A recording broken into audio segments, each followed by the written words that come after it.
শুভ সকাল বন্ধুরা, রাধে রাধে। শ্রীমদ্ ভগবদ গীতার বিষাদ যোগে আজ আলোচিত হল। ভগবান শ্রীকৃষ্ণের বিষাদ যোগে 41 নম্বর শ্লোকে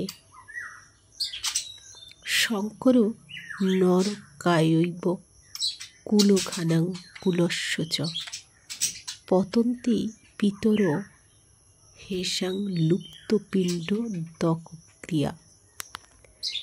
তো শঙ্কর কথার অর্থ হলো এই প্রকার অবাঞ্ছিত সন্তানাদি। নরকায় কথার অর্থ হলো নারকীয় জীবনের জন্য সৃষ্টি। এব মানে অবশ্যই, কুলাধনাম মানে কুলনাশক, কুলস্য মানে বংশের, চ মানে ও, পতন্তি মানে পতিত হয়, পিতর মানে পিতৃপুরুষেরা, হি মানে অবশ্যই, এজাম মানে তাদের, লুপ্ত মানে লুপ্ত প্রায়, পিত্তদান, উদক্রিয়া মানে তর্পণ।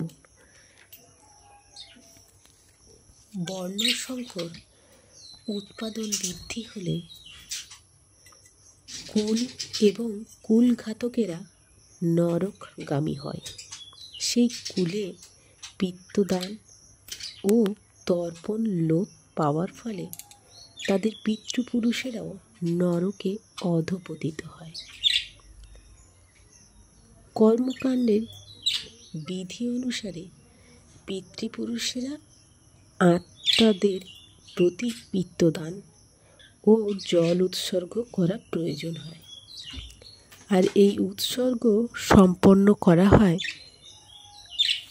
বিষ্ণুদেবকে পূজা করার মাধ্যমে, কারণ বিষ্ণুকে উৎসর্গীকৃত প্রসাদ সেবন করার ফলে সমস্ত পাপ থেকে মুক্তি লাভ হয়। অনেক সময় পিতৃপুরুষের বিভিন্ন পাপের ফল ভোগ করতে হয় এবং অনেক সময় তাদের কেউ কেউ জড় দেহ পর্যন্ত ধারণ করতে পারে না, সূক্ষ্ম দেহে প্রেতাত্মা রূপে থাকতে বাধ্য হয়। যখন বংশের কেউ তার পিতৃপুরুষদের ভগবত প্রসাদ উৎসর্গপূর্বক পিত্তদান করে, তখন তাদের আত্মা ভূতের জীবন অথবা অন্যান্য দুঃখময় জীবন থেকে মুক্ত হয়ে শান্তি লাভ করে। পিতৃপুরুষের আত্মার সদ্গতির জন্য এই পিত্তদান করাটা বংশানুক্রমিক রীতি বা রেওয়াজও বটে। যারা এই ভগবত যুক্তিতে যুক্ত নয় তাদের এই ধরনের আচার অনুষ্ঠানের প্রয়োজন হয়।